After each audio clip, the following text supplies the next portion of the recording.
भारत के पुराने जंगलों और टूटे हुए मंदिरों से जुड़ी एक ऐसी कहानी है जिसे सुनने के बाद आज भी कई लोग रात में अकेले जंगल जाने की हिम्मत नहीं करते।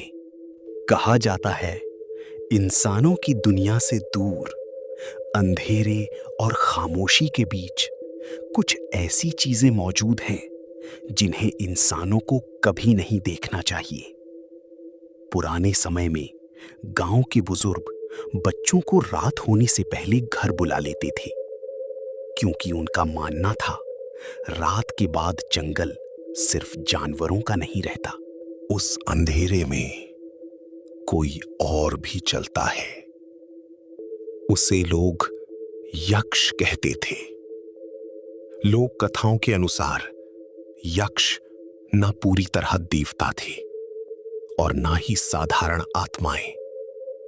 वे सदियों से पहरा दे रहे हैं जंगलों में छिपे खजानों का, पुराने मंदिरों का और उन रहस्यों का जिन्हें इंसानों से छुपा कर रखा गया था।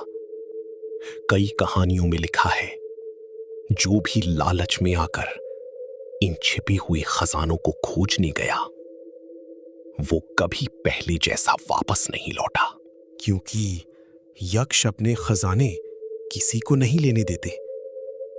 बहुत साल पहले एक गांव के पास घने जंगल के अंदर एक टूटा हुआ प्राचीन मंदिर था।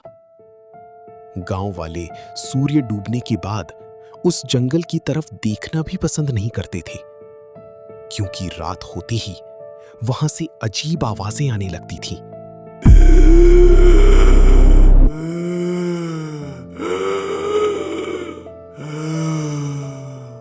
गांव के कुछ लड़कों ने तय किया कि वो उस मंदिर के अंदर छिपा खजाना ढूंढेंगे।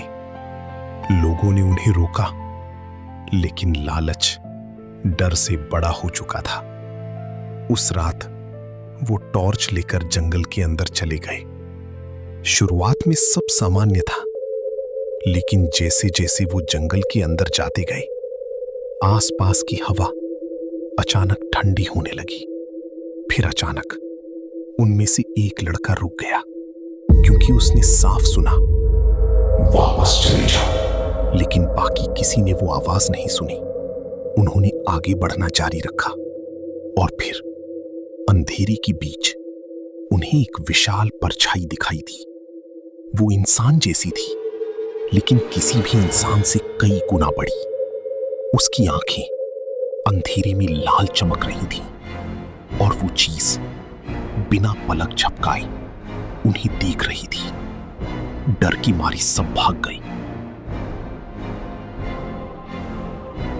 लेकिन गांव वालों के अनुसार उस रात के बाद उन लड़कों में से एक कभी सामान्य नहीं रहा।